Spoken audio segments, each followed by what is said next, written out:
Assalamualaikum warahmatullahi wabarakatuh. Selamat pagi anak-anak. Apa kabar hari ini? Alhamdulillah, Allahu Akbar. Nah, anak-anak, kita akan belajar tentang tema 5, subtema 3, pembelajaran 2. Nah, di sini ada dua pembahasan, yaitu tentang tanaman yang cocok di daerah-daerah lain. Yang kedua, asal mula terjadinya hujan. Nah, sebelum itu, silakan anak siapkan alat tulis untuk memperhatikan atau untuk menyimak tema 5 subtema 3 pembelajaran kedua. Nah, sebelum itu kita berdoa dulu ya. Berdoa dulu.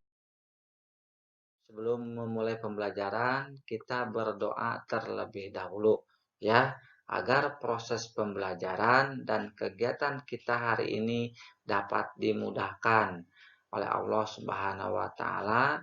Berdoa mulai. A'udzubillahi minasyaitonirrajim. Bismillahirrahmanirrahim.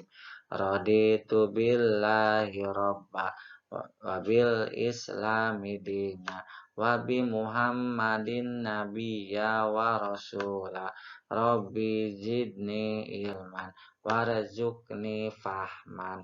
Artinya, aku ridho Allah Subhanahu wa taala sebagai Tuhanku, Islam sebagai agamaku, dan Nabi Muhammad sebagai nabi dan rasulnya. Ya Allah, tambahkanlah kepadaku ilmu dan berikanlah aku pengertian yang baik.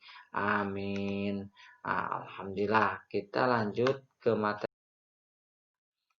materi. Nah, sekarang cerita tentang tanaman yang bisa ditanam ya di daerah-daerah dan nama tanamannya. Nah, ini menceritakan bahwa Dayu menceritakan banyak hal. Tak hanya bercerita tentang kondisi pengungsi, Komang juga bercerita keadaan kebun dan ladang petani. Kebun dan ladang mulai rusak, terkena cuaca panas akibat abu vulkanik. Abu vulkanik ini berasal dari mana? Yaitu dari letusan gunung. Abu vulkanik membuat tanaman tidak bisa hidup.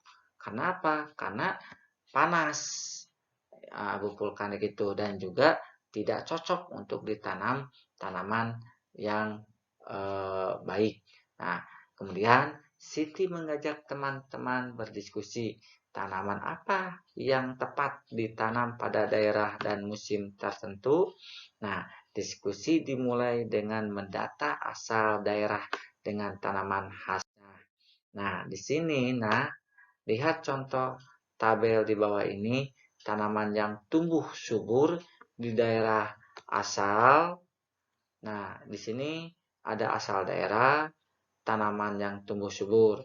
Contohnya, ini contohnya 5. Papua. Asal daerahnya di Papua itu tanaman yang tumbuh suburnya apa? Pohon sagu. Yang kedua, Jawa Tengah. Yaitu Jawa Tengah apa? Pohon jati. Kalau di Jawa Barat, tanaman tebu. Di Kalimantan Barat, pohon rotan. Maluku, pohon cengkeh. Nah, di kita juga banyak pohon cengkeh, tebu. Tebu itu apa? Itu yang suka dipakai gula pasir. Nah, yang dibikin gula pasir. Nah, ini adalah tanaman-tanaman yang subur di daerah asalnya.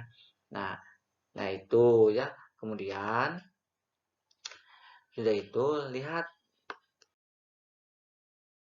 perhatikan percakapan antara Edo dan Siti.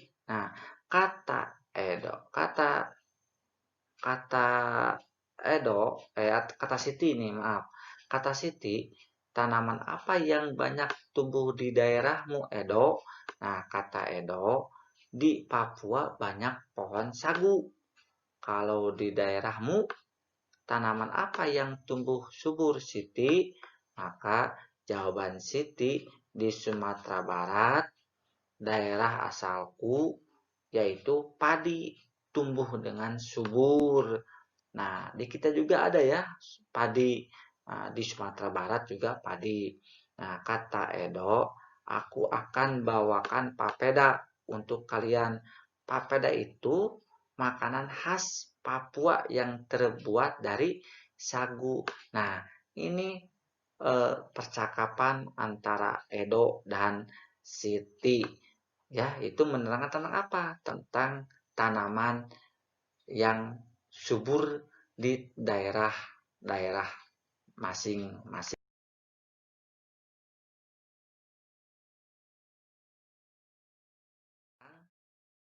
Tugasnya buka halaman 132. Isi tabel di bawah ini. Nah, ini tabelnya. Ya, asal daerah, tanaman yang tumbuh subur. Nah, lihat ada 10 asal daerah dan 10 tanaman yang tumbuh subur. Nah, udah ini yaitu apa? Materinya tentang proses terjadinya hujan. Nah, di sini, ada 2 musim yang ada di Indonesia. Di Indonesia itu mempunyai dua musim, yakni musim kemarau dan musim penghujan. Nah, sekarang musim apa? Nah, sekarang yaitu musim penghujan.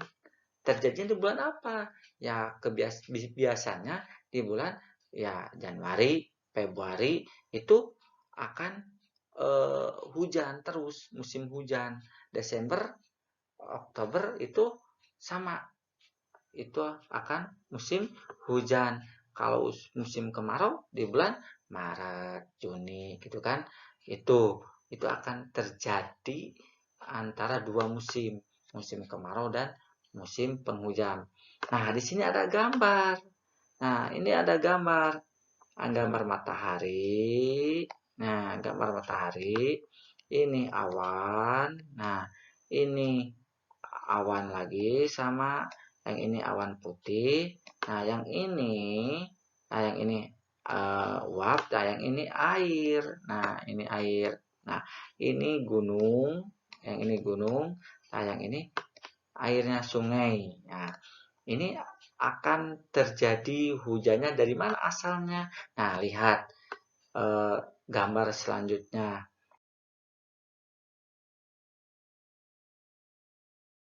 Nah, bagaimana hujan terjadi? Simak proses terjadinya hujan serta penjelasan lengkapnya. Nah, di sini ada gambar. Nah, lihat. Nah, di sini ada gambar. Ini ada matahari. Matahari gambarnya seperti orang. Kemudian awan seperti orang, tapi warna putih. Nah, ini awan yang warna hitam. Nah, di sini ada saung. Saung ya, atau ya saung, ada rumah. Di sini gunung, di sini sungai, ini sungai nih, ini sungai. Nah, awalnya yang pertama bagaimana kejadiannya atau terjadinya hujan itu, ini ada matahari nih. Ini matahari ketika di atas di atas tengah-tengah. Nah, ini ada air, ini sungai. Nah, ini sungai. Nah, panas matahari membuat air laut atau danau menguap. Ini ke atas nantinya. Ke atas. Nah, ke atas. Nih. Jadi air laut itu ke atas menguap. Menguap. Kalau di kita mah seperti ini. Kita memasak air. Memasak air kan mendidih. Kan kalau tutupnya langseng tutupnya langseng kan kalau dibuka akan ada bercak-bercaknya ya, ada uap-uapnya kan, itu adalah seperti itu contohnya. Nah, sungai juga seperti itu, panas di sana, panas, kemudian air laut menguap ke atas itu menjadi awan yang putih. Nah, di sini uap air terkumpul di udara dalam bentuk awan putih. Nah, udah itu kemudian awan yang penuh dengan uap air tertutup angin ke daratan. Lalu uap air jatuh ke bumi dalam bentuk hujan. Nah, ini udah warna putih, kemudian awannya penuh dengan uap air tertutup, maka akan hitam. Nah, udah hitam, pasti akan turun. Maka lihat, kalau sekarang musim hujan, lihat, dulunya asalnya putih awan itu, kemudian udah putih, kemudian tertutup uap airnya, maka akan hitam kelihatan. Udah hitam, awan itu akan udah turun ke sini, maka masuk ke sungai lagi. Di sungai, air akan berusaha kembali ke laut lagi sebagai terserap di tanah. Nah, akan lagi, kemudian matahari lagi, maka diambil lagi atau menguap lagi ke atas. Nah, seperti itu. Jadi sirkulasi terjadinya hujan itu matahari, awan putih, awan hitam turun ke bawah atau jadi hujan, air naik lagi ke atas lagi seperti itu. Nah, ini adalah terjadinya proses hujan. Nah, mengerti anak-anak? Mengerti gak? Kalau nggak mengerti, tanyakan lagi ke Bapak ya. Nah, selanjutnya sama Bapak, maka anak-anak sekarang kerjakan tugasnya, yaitu halaman 136 dan halaman 137. Nah, alhamdulillah ya, pembelajaran hari ini sudah selesai. Mudah-mudahan apa yang kita pelajari menjadi ilmu buat kita semua. Nah, mari kita tutup dengan doa ya, itu sudah doa sesudah belajar. Sebelumnya mohon maaf ya kepada anak-anak dan juga kepada orang tua yang sudah mendampingi anak-anaknya dalam belajar. Nah, kita berdoa bersama-sama. A'udzu billahi minasyaitonir rajim. Bismillahirrahmanirrahim. Allahumma arinal haqqo warzuqna tibaa wa arinal batila warzuqna jatinaba. Artinya, ya Allah, tunjukkanlah kepada kami kebenaran sehingga kami dapat mengikutinya, dan tunjukkanlah kepada kami kejelekan sehingga kami dapat menjauhinya. Amin. Nah, sekali lagi mohon maaf kepada orang tua dan anak-anak yang terutama orang tua yang sudah mendampingi anak-anaknya belajar menjadi amal ibadah. Mudah-mudahan hari ini kita diberikan oleh Allah Subhanahu wa taala kesehatan, dan kepada anak-anak supaya anak-anak menjadi anak yang soleh dan soleha, pintar dan berbakti kepada orang tua. Tutup dengan doa, Rabbana atina fid dunya hasanah wa fil akhirati hasanah wa qina adzabannar. Wassalamualaikum warahmatullahi wabarakatuh. Semangat, semangat ya.